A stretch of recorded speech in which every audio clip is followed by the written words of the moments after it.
I like the attitude. Just do it. Don't get Yeah, hung up in like the how, right? Just do it. You'll figure yeah, it out as you awesome. go.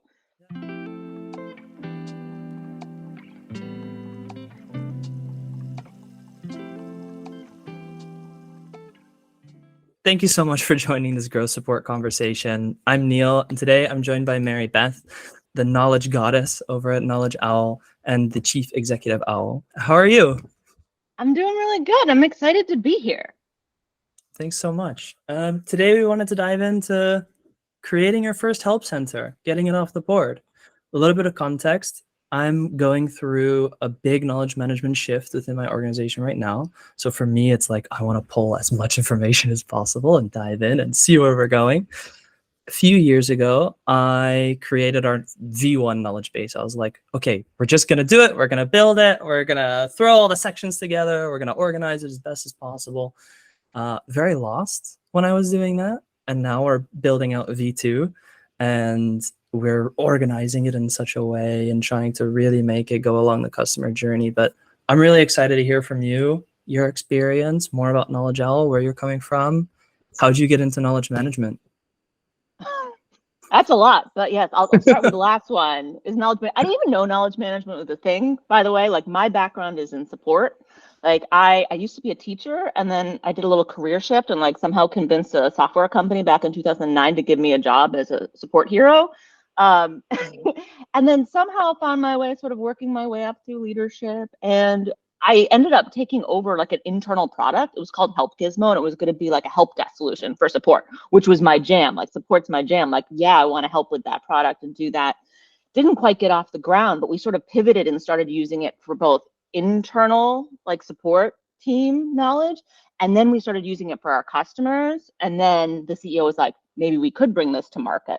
So I took over and ended up bringing Help Gizmo to market. And at that point, I was the help goddess, but now or and now or the survey goddess, help goddess, and now I'm the knowledge goddess. So I've worked my way up through different goddessing.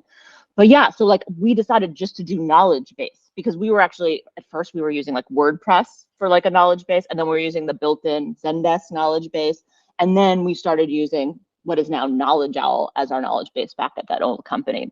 So like I really came from a support background. I didn't know knowledge management was a thing. I didn't know there were help authoring tools. The only thing I was familiar with was like WordPress and the Zendesk built-in one. So I sort of like, we're Something just I can making write something up. in, go. Yeah. So we're like, why don't we just create like a tool that is specific for like support people who are trying to build knowledge bases? So apparently these things already existed. We reinvented the wheel a little bit, but that's sort of how I got into it. And then when I tried to find, okay, what are other knowledge based tools? I realized that there was this whole category of tools called knowledge management tools. And that was my first like foray into knowledge management. But since then, like we brought it as like a support tool, and we're like, you can use it for your team and your software product documentation. Then people started signing up and wanting to use it for like internal playbooks, policy and procedure manuals, resource centers for like their clients or audience. So people started using it for all different things, which was sort of, I learned about knowledge management from our customers who were like using our tool to do knowledge management. It's so Yeah. much, it's so interesting how you can really get so much insights from, hey, I built a tool this way, but people are using it in a really different way. Yeah, And now yeah, how can we my craft it background is towards not that? in this. Yeah, I just like helping people. And like it just turns out that I started helping people who were doing knowledge management. And they're the ones that taught me, hey, knowledge management exists. Hey, this thing called KCS exists. Hey, like all of this stuff. And I'm like, oh, look at all these things. Hey, there's a community called Write the Docs. Great community, by the way, if you're looking to set up your first help center. Yeah. Perfect. And so for people who are, you've seen a lot of people go through this journey. So I'm really excited to dive in and see how that journey looks like just from start to finish and kind of building it out. Um, where do you get started? You're like, okay, I want to help customers get self-service. We want to give them information at their fingertips. Where do you start? This is the overwhelming part, right? You've been there, right? And you just don't know, like, it is such a, sometimes it feels like a big thing and it's not super urgent. So it's sort of hard to figure out. We recently did some like customer research and really started like trying to like zero in, like bucket people into what they were doing. And we found it sort of falls into three camps. And like one of the camps of people is like they literally do not have a knowledge base. right? Like they have just been answering questions. They're like going to emails. They're asking their team members. They have a Slack channel, but like there literally is nothing written down that people can go, look at. There's no documentation. So that's actually a thing, which is surprising, but like it's more common than you would think that people just don't have anything. And that's like, where do you start? I think more common, I see a lot of, especially in like software product space, right? Like there's people, they have a V1. There was like documentation that was written 3 years ago. There was a PDF that was written by like the founder or CEO, right? Or like you have something that you started working on and it's sort of gotten abandoned. So oftentimes there is some documentation somewhere, but it's kind of a hot mess, Don't look and at then my there's like, draft. Okay, don't look at my drafts. yeah, there's a lot of hot mess documentation. The third thing is sort of like the homegrown thing, like the people who like build it into the tool, like they have great plans and like the developers do the documentation. There's like built-in help stuff, but it's like not a separate thing that people can access. It's sort of like built into the product or system. And there is, there's documentation is just not in a help center or a knowledge base. So depending on where you're coming from, it's still sort of like it's difficult either way. But I think we were talking about this earlier before we started, but it's just, where do you start? And sometimes you just have to do something. I find, and when I'm having this conversation, especially with people who are coming from the support side, because generally, and this is not always true, generally people will already be using a tool for support, whether that's Zendesk or Help Scout or Freshdesk. They're often using a tool. Sometimes they're still using Google or like Gmail, or they're using something else. Occasionally that is also true. They do not have a tool yet. But my first thing I usually tell people is if you have a tool, most of those tools have a built-in knowledge base.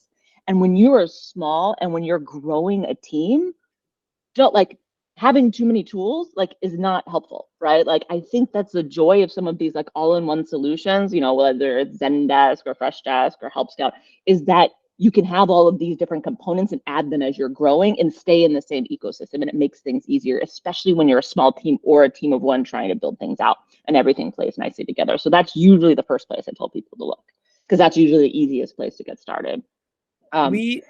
We have we're migrating. We just migrated our V1 from HubSpot over to Help Scout because we're using Help Scout for our service center. Yep. And there you go. One of the big reasons was, hey, like all of our contacts and customer information is in this tool that we're using to have our conversations. Why can't we just search the knowledge base right there and get that information right away and be able to just give it to our customers? I found that a lot of times people are like, hey, we need a tool for this. We need a tool for that. When you're getting started, how do you determine what is going to be that right tool to use instead of, hey, do we need a new tool, or is this just going to service our needs just fine? Yeah, I think I don't create problems if they don't exist, right? So like if you have a tool and it has a built-in knowledge base and it's doing what you want, if you are already using a tool and like you need to set up a knowledge base and it does what you need it to do, like I struggle with this too because I'm a maximizer. I struggle with decision making because I want to make the best possible decision at all time. But one of my coaches, my finance coach, is like, the best decision often includes, or like does include, simplicity. The best decision includes simplicity. So if it's just easier for you to use the built-in thing and it streamlines your thing, don't overthink it. It's fine. You can always switch tools. It's like not forever, right? You're not like, getting married to a tool. So do what's fast, do what's easy, do what makes sense. You don't necessarily need to research every single decision you make, especially when things are moving fast and you're growing. And like I think you're right. Like I think the beauty of like having like the built-in Help Scout one, right? Like you're in a Help Scout, right? And like the tool is there and it already integrates, the app's right there. Your agents can search, right? And then if you're using Beacon or other things, like the docs are pulled into that and it's giving you that like better experience, not just for the customers who are using your site, but also your agents, right? Because everything is in one place, which is sort of the goal of knowledge management, right? Like everything in one place. I love what you say, that like it's simplicity really matters. When I went from, okay, we have the tool, we're going to build it out. Now we're going to start writing docs. And I'm like, our customers need to know everything. I need to document and write everything. And I realized like, one, that workload is super high. Two, they don't need to know everything. They have key problems that need to be solved. Work simply. start simple and go from there. Yeah, I think that there's like a bazillion variations of the 80-20 rule, but like you don't need to do 100% of the knowledge base. You don't need to document 100% of the tool. Like do the 20% of work that covers 80% of like the conversations, right? You don't have to do everything. And I struggle with this with anything. Like I was writing a blog post this week and like I just couldn't figure out when to stop. Like when was it good enough to be like, I'm gonna publish it right now, right? Like when is this good enough? Because you can just keep working on things. But yeah, I think the simplicity, in, especially in the early knowledge, like the early building of a knowledge base or a help center, and I'm sure you've had the experience where you go to somebody's help center and it sort of sucks, right? Like you're like, where is all the, there's like 10 articles, right? But give people some grace, like at least they have some articles. But this is one of the things I really want to stress, and I got to say it's not my idea. I heard it in a webinar. It was actually a HubSpot agency of all things. Like it was a HubSpot, person saying this. And I think it's true for many like tools that you're going to be using, whether it's a CRM or a help desk or a knowledge based tool. You have to think of it as a product and not a project. Because here's what happens. If you think of it like a project, you're going to say, we need to populate the knowledge base. We need to have 20 or 50 articles, or we need to document the whole thing. Let's go heads down and spend a month or 3 months, and we're just going to do it. All well and good. Check it off the list. What happens? Great. 3 months later, you have a knowledge base. 6 months later, you have a knowledge base where like the content is like 70% right. A year later, you have a knowledge base where the content is like 50% right, because you don't have a process for keeping it up to date, right? Like you thought of it like a project, right? Just like the CEO who wrote the documentation 3 years ago in a PDF and like gave it to you, right? Like never updated it because the people are thinking of it like a project and not a product, or like a process. So like figuring out how to make knowledge management and like the knowledge base not this separate project that just got done once, but to make it part of your process and support. I think that's the magic. That's where like you can get into a really good flow to actually build out that help center and like build a really great help center, because a really great help center is not built in like one sprint or a day. It is a product. It is a process. It is like a constantly iterating, growing thing, just like any product is. I relate to this story very, very well, because for version 1, like when I first built our first help center, it was like, okay, we launched it, it's good, it's great. I wrote all the articles, check. And I'm like, it's always important for me to have self-service, because I was the only person doing support. So for me, it was like my co-pilot, my help, because I need to also help our customers so that I can manage the queue and manage everything that's going on and not get super flooded. And if I can tackle those tier ones, it's great. But because of that, it always got deprioritized. It's like, okay, we wrote some articles, they're there, they exist. I'll point people to them, people find them, it's great. But what does that upkeep look like? What does that actual process look like in terms of, can we build it and can we continue that process? So you've chosen a tool. We're going to write some docs.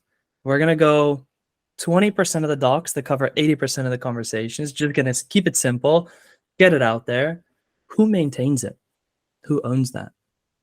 So ideal universe, like, right? If you're in an ideal universe, you have somebody that's like the docs person. Like, how great is that? Like when you have a docs person or a docs team, right? That is 100% great thing. But guess what? Even if you have the ideal universe of a docs team, they can't document everything either, because like documentation is a full-time job, and in any full-time job, you do not get 100% of things done. Like it just doesn't in like the world like of knowledge workers, like there is always more work to do. So like it's a fantasy. So like it's never going to be 100% documentation coverage. But if someone can own it, if you have buy-in from leadership to like focus somebody on docs, you are very lucky, right? Like that is a dream universe. That is not the reality in those cases. Docs, I was just in a webinar last week and someone said like docs aren't sexy. They're not sexy. A lot of like leaders and, especially in the software world or product worlds, they're like, we don't really need documentation. Our product's really good. It's really intuitive. We're just doing the app. Like they're not going to invest like a full-time salary in somebody to do documentation, right? It's just the reality. Until a company gets to a certain stage of maturity, they don't think like there needs to be someone. So I mean, if you think about it as a product, you need a product owner, right? Right. That's a product owner, right? Like you need a champion. When people come to Knowledge Owl, one of the questions I'm like, who owns this? Because if they say everyone, I'm like, this is a recipe for disaster, right? When it's everyone's responsibility, it's no one's responsibility. So my 2 cents there. I don't think it's going to work when you try to make it everyone's responsibility, unless for some reason you have a unicorn team where everybody loves writing documentation.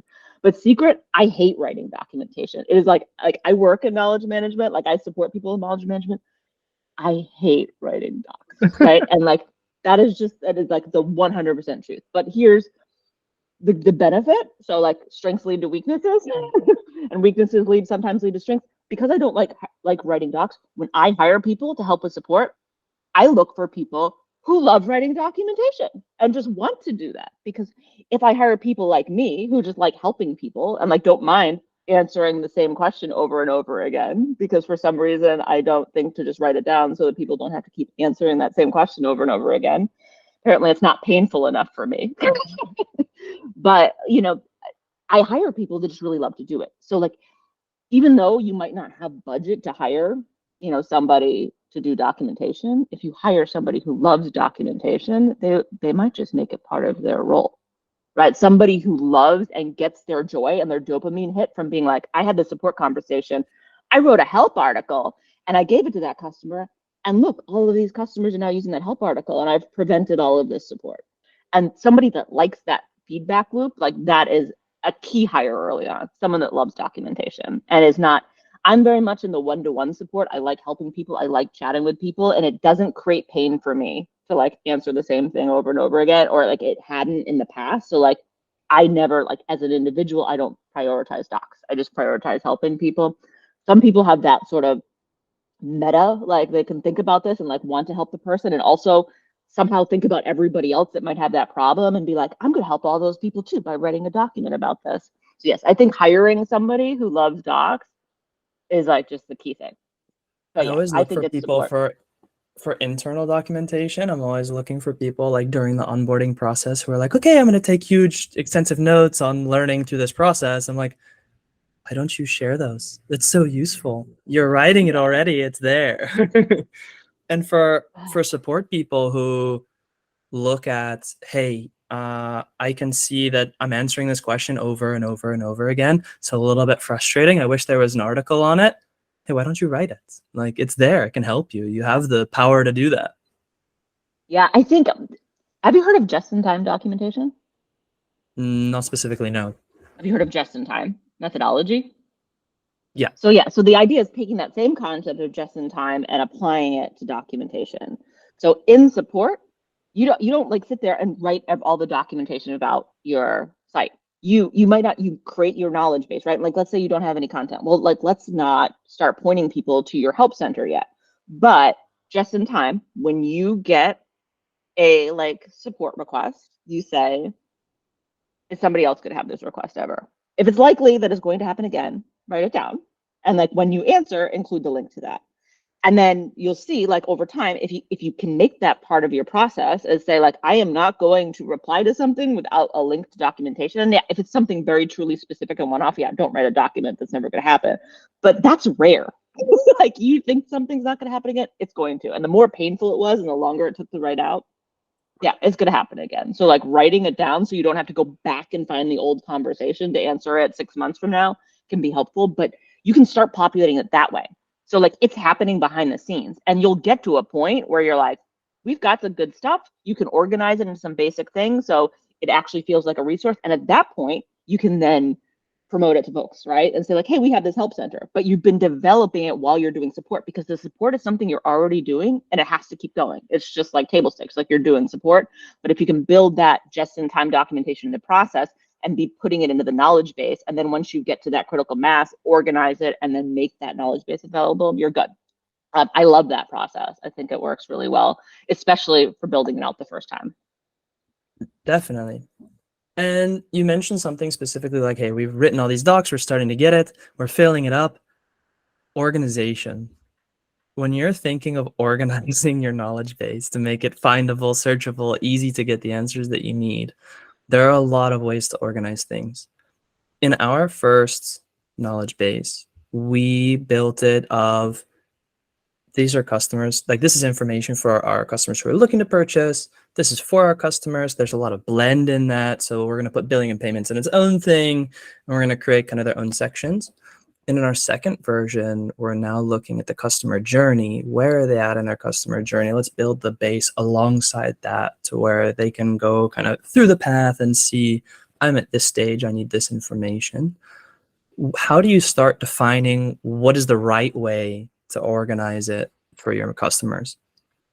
Information architecture is an art. Like people like get like advanced degrees in this. So I don't know. There's science, there's art, and then there's like you just have to make a decision and just not be married to it, right? Like you iterated and said, like, oh, hey, maybe this isn't the best way. Generally, when bucketing things, like nobody wants to look at a list of like 30 articles in one category. Like that is just like your eyes just, it doesn't work that way, right? Like our eyes like three things in list of 3 to 5. If you're getting to like 7 things in a category, that's feeling like too much. So one thing you can do is just make a decision about your architecture. And then like if you have a category and like you have, 3 to 5 things in it, great. Once you start getting a little deeper, then you can say like, okay, what other ways could we organize this so that people could progressively disclose and like make a decision, make a sub decision, and get to the articles they want. So you can sort of use that to sort of start to subdivide. But that initial architecture is very tricky. And I think people get blocked a lot on it. I love the personas thing, because people can sort of, when someone goes to your help center, especially if like you can sort of identify different types of your customers, like, oh, this is like an admin, or this is a billing person, or this is a developer, and you can quickly show them like that, and people can say, I self-identify and say like, oh, I'm that person, and they like click on that, and then they can see content that is related to them.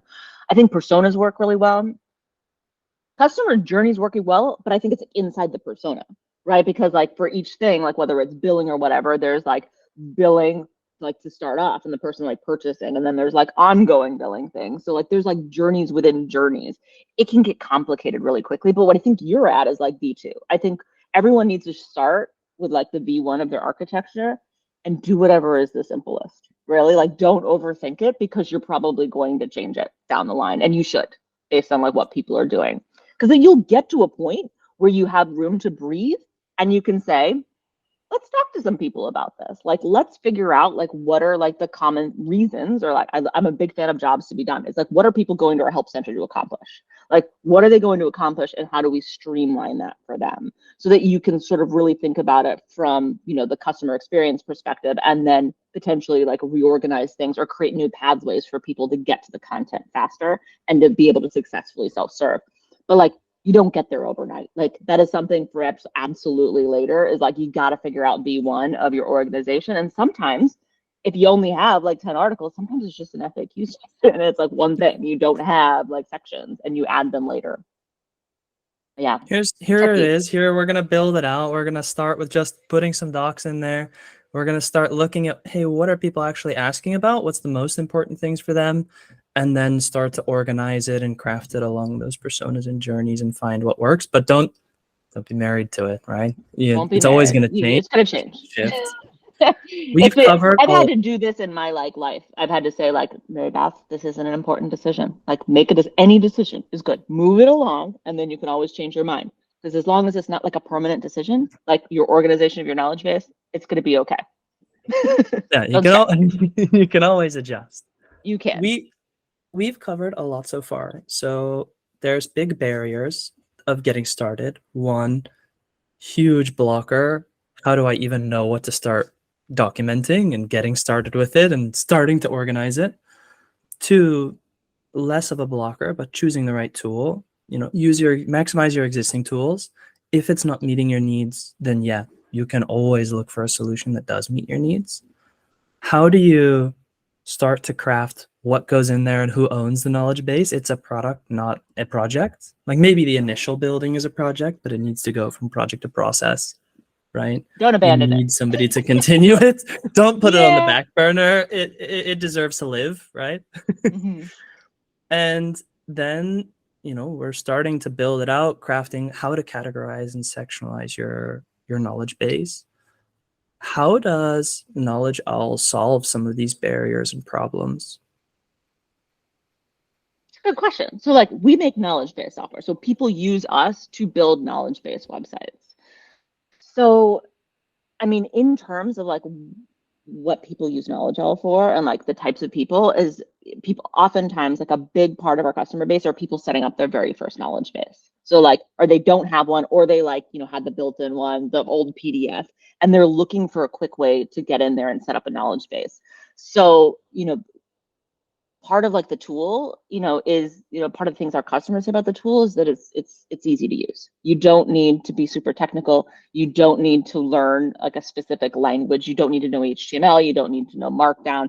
You can just get in there, start documenting things. It's a WYSIWYG editor, so what you see is what you get. It's like Google Docs or Word. You can copy and paste from Google Docs into Word, and it's very fast to just get things up there and publish them. Right? So it's sort of point and click. So you don't need a developer to get the first version of your knowledge base out there.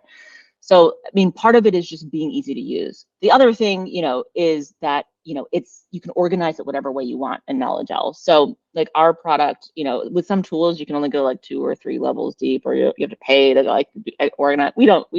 Early on, we were like, people asked because they were limited in other things. We're like, we'll just let you do whatever you want. So if you want to nest things 10 levels deep in your knowledge base, you can go for it.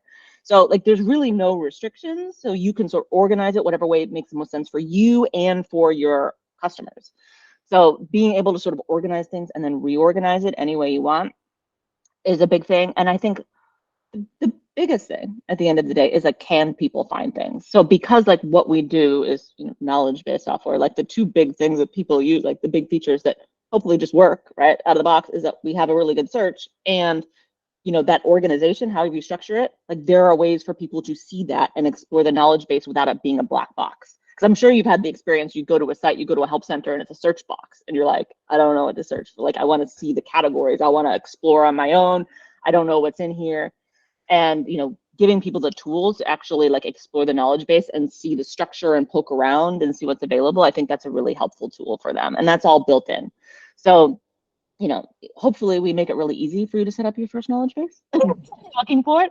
Or if you're like running into issues and you're like trying to solve things, like you want to create a knowledge base that, you know, has the structure you want, you know, hopefully you can do those things with Knowledge Owl. So we try to make it really easy for the people actually creating the knowledge bases. Nice.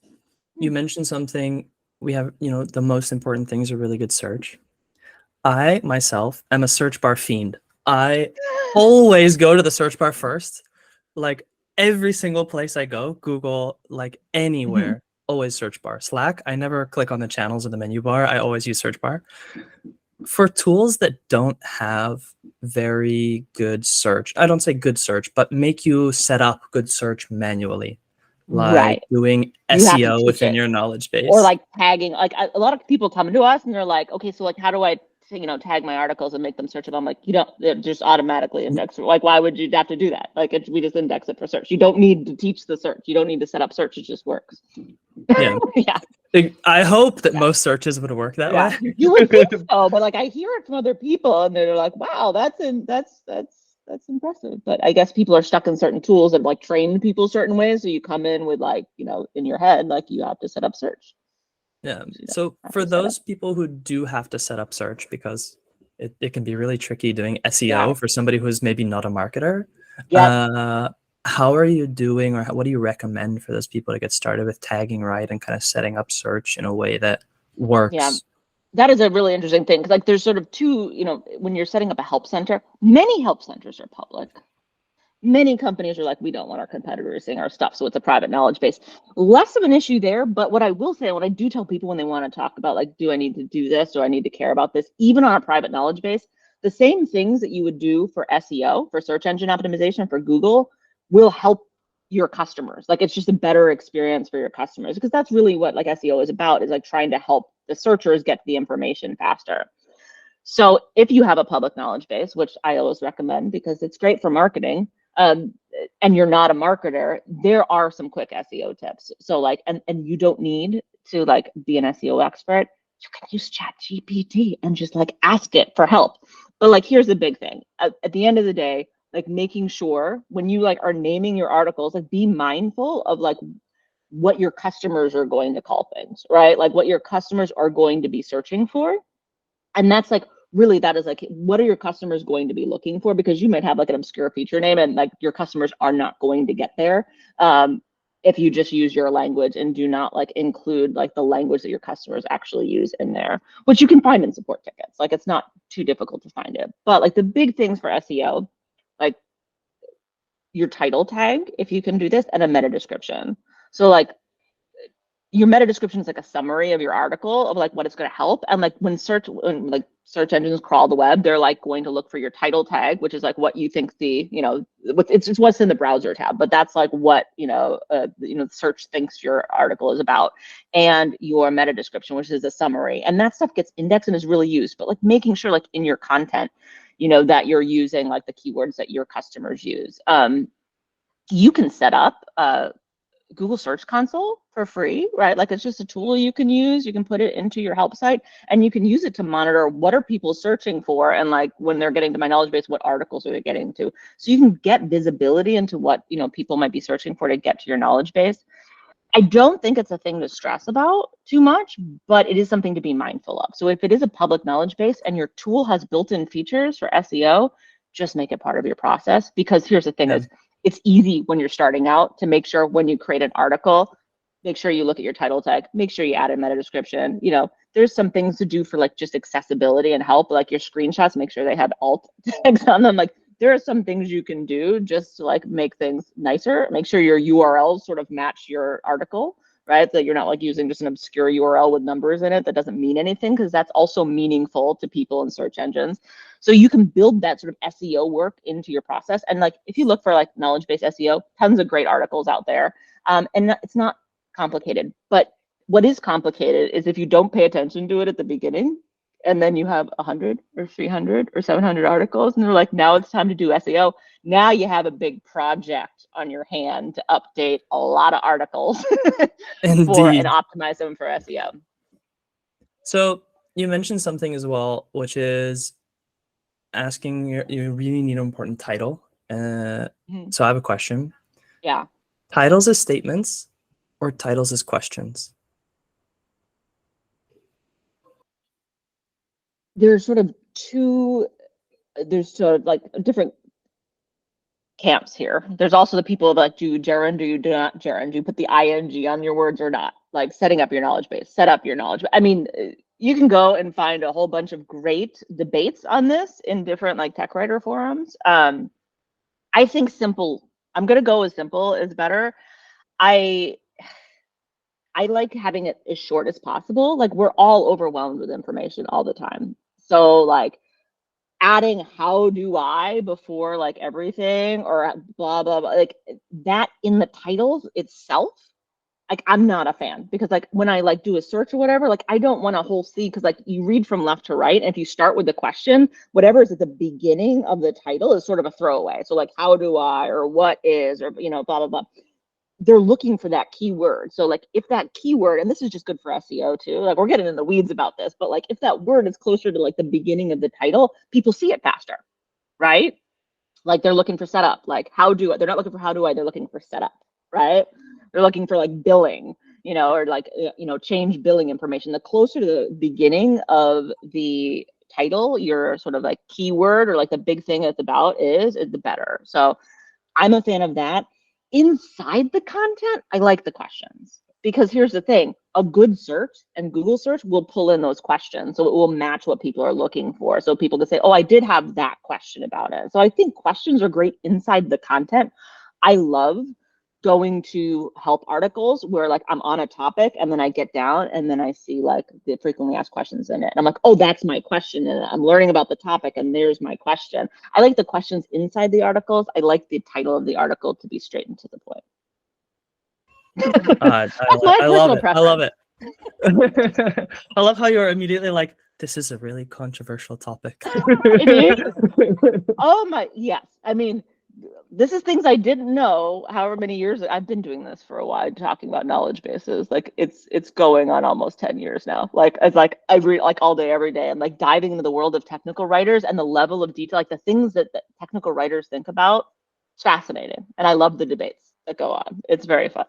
But these are things you might not know, but you can learn about them when you join these communities, because there's lots of people doing this. Like I think that's the other thing is you oftentimes feel alone, right? Like when you're in support, like you're an expert at helping people, you're really great at customer service, and you're like, I don't know how to set up a help center. I've never set up a help center. I don't even like doing documentation. That's like me, right? Like, where do you start? There are amazing communities out there. There's like support driven, and there's a knowledge management channel, and there's some amazing humans in there that just love to jump in and help you. And I got a big plug. I love, if you like the support driven community, it's like a nice, inclusive, warm, friendly community. Write the Docs is another one. And Write the Docs is for people who care about software documentation. But it's not just software documentation. Like other people join in who care about documentation. They call everybody documentarians, but there are so many people that love to jump in and help. And that's a really great Slack community that can provide really good resources on setting up your first help center. I love it. I love it. I think that's also one of the reasons why I'm doing this, is really to further the community and really being able to help out and give back and share that knowledge as well. And I think the more that you can find people where you're not alone in it, and you're like, hey, I have other people who are going through the same thing. That alone is such a big help to be able to, keep pushing forward and kind of break through some of these barriers that you're facing. People are happy to give you advice. You just need to ask. Yeah, it's amazing what happens when you just ask. You're not alone. You are not alone. So we talked about one controversial topic. I have maybe another. Sure. I'm excited. So, how would you recommend, with such a push for AI and knowledge management and support, someone to use it, and when it might apply to help centers? I know that people are really eager to get their hands on it. Like, I'm going to create a help center. I'm going to get started. AI is going to be so helpful. But what is the level at which it's impacting knowledge management and kind of this creation? Well, it's chicken and egg, right? Because like these AI tools, especially if you want to use them for deflection or like customer engagement or help it with an agent enablement, you need the knowledge base to train the AI. So like it needs the content. So here's the thing, like invest in your knowledge base and like get that done, because like all of these tools, and like they're getting better and better all the time, they learn from the content. So you still need to do the content. Now, the chicken and egg thing is you can use AI to help you create content. And this is, AI, I know there's a lot of controversy over AI created content, but here's what's not controversial. Some people hate writing documentation. I think one of the previous like big debates in help centers is video or text, right? Like you go to some help centers and you just see videos. Like here's a video on this, here's a video on this. And if I go to a help site like that, I'm like, because you know what I hate doing? Watching videos. I'm coming around, but like I just want to read it because I can more quickly get to what I'm looking for. I just want to read things and like find the thing that I need to unblock me. I just need an answer. I like text. Some people do not want to read text. They just want to watch the video. So like for years, this has been a debate: is what do you do? And this is my one big recommendation for people who hate writing docs. I like just talking to people and sharing people and showing them how to do this. You can use any tool like Loom or whatever to like record yourself doing things, and AI will just generate the transcript for you. You can take that transcript and like throw it into ChatGPT, and it can like, can you turn this into a help article? And then you have a help article that's like 80% of the way there. It might be wrong in certain places, but then you're just editing it and not writing from scratch. So you can use AI right now to like unblock you from like, I hate writing documentation, or this is hard. Hey, you know what I do all the time? I keep answering one-on-one support emails. Like I'm giving someone an answer in a support email. And when I go to answer it again, I'm like going and referencing that old support email to like pull things that I already written, put it in here. Guess what? You can take that old support email, throw it into like an AI tool, and like have it write you a doc. And then you can take that doc and put it in there. I think a lot of people get blocked on writing because it seems like this big thing and it needs to be super polished, and it's like hard to get started, or like it's easy to write for one person. It's hard to write to the many. But those AI tools can really help you. And I think that would be, if I was starting over again, like for my own documentation, I would do the videos, I would like transcribe them, and then I would put that in there. Because like my hardest part is actually writing the docs, because like it just takes me so long because I like overthink everything with it. But like AI doesn't overthink, it just spits things out, and then I can just edit it to make it better. Yeah. I don't remember what the original controversial statement was. It was AI. AI is controversial. Yeah, I'm like, video is controversial, right? Like some people hate video, some people love video, but video is helpful. So we've decided we're going to make some help center articles. We're going to make docs. We've chosen the tool. We've built it out. We've decided our personas, our journey. Maybe we use AI speckled in. We're doing some SEO. How do you know when it works? Number one thing for me that I know that knowledge base is successful is if for whatever reason the knowledge base is not available and your support team loses their mind, right? Like, I don't know if you've had this experience, but like the knowledge base is down and support is like, oh my goodness, what do we do? Right? That's how you know that it's useful, because people internally are using it to do their jobs, right? Like if you create a resource that people are relying on, and like they're the people, often closest to you that you can see and know are using it. If you like build that thing so that you're using it and your team is using it, like your customers will be using it too, right? Like, so like for me, that's often one of the things to be like, yes. So like if anything goes wrong with a knowledge base and people are immediately letting you know that it's being used. So yes, there's data you can set up to track, is it being used, right? Like you can set up Google Analytics on a knowledge base. Like a lot of them have built-in tools.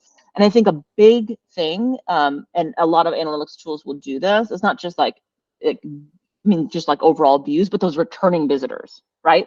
Like how many people that are using your knowledge base are coming back there, and like it's hard because like sometimes like people don't need the knowledge base all the time. So like maybe they come there once a year and that solves their problem, and that's well and good, and it's absolutely doing their job. So metrics can get a little bit tricky with a knowledge base. So that's why like the internal team using it, because they're supporting the customers, like they're the ones that you should see returning all the time and using it. That's why I like to use that as a proxy for like, is the knowledge base solving the problems?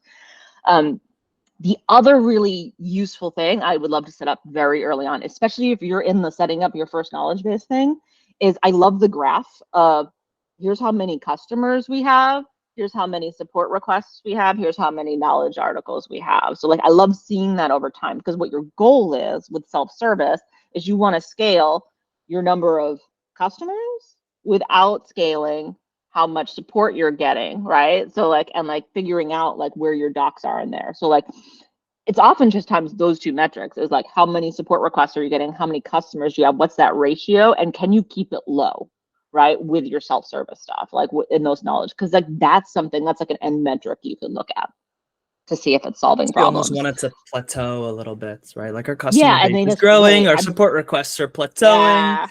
I don't know if it's on video. I don't know if this is gonna be a video podcast, but like I'm showing the thing. I'm showing the graph I want to see. That's Yeah, perfect. I think that's a great one. But it's like it's only something you're gonna see in retrospect. So like just setting it up over time so that in the future you can look at it. But like on a day to day, a week to week, a month to month, it's a little bit harder. I don't focus on the metrics, like focus on like one thing we do internally at Knowledge Owl. We have a field in Help Scout. And the question is like documentation coverage on the conversation. Like we want to know, was it solved by docs? Was it solved by docs? And like we track it. So was it solved by docs? Do the docs need to get updated? Right? Like, do we need to create docs? Do we need an internal doc? So we have a field that we're tracking, and we force it so that we don't forget to do it. And then once a month, our support and docs team, like we get together and we go through those conversations. And because you can't document everything, we just go through and pick some from each category and say like, okay, what documentation needs to happen? What things need to get updated? Like what things were solved by docs, so that we can sort of see that. So not only can you see like what is your coverage, but you can help identify opportunities, right, for improvement without necessarily doing everything, because you're not going to be able to do everything. But that's sort of our current process, and that's worked well. I'm implementing that field today. Oh, good. That's a good one. It's gonna happen. I'm bringing it. Yeah, and like it's stressful to know like, okay, which one of the docs should like which one should we focus on fixing, right? Like if something needs docs or whatever, what should we do? We don't like make the decision, like we don't like compare things or do anything crazy. We just in our meeting we have a spreadsheet and we like number things, and we're like pick a number between 20 and like 73, and people will pick a number, and that's the ones like we just do a couple of each, and it's random. And it just takes the decision making off of it, and it just makes sure that we're just improving without like stressing too much about which things, because there's we can make things really complicated. But simplicity, we're going back to the simplicity thing. I was gonna say, going back to the beginning of the conversation, which is perfect because we've gone through the whole journey now, right? And I think the biggest thing to keep in mind when you're getting started with something like building your first help center or a V2 or something, keep it simple, and just get the ball rolling. Just get started, get it out there, keep it simple, and get advice if you need it. Talk to people in the community. Happy to help. 100%. Thank you so much, Marybeth. I really appreciate it, taking the time to have this conversation and help other people hopefully set up their docs and everything. 100%. This was fun. We should do it again. This was great. Thank you so much. You're welcome. Have a good day. You as well. See ya. This is like when you like cut off the podcast at some point. You're like, Oh, yeah, at some point it's just We'll edit it.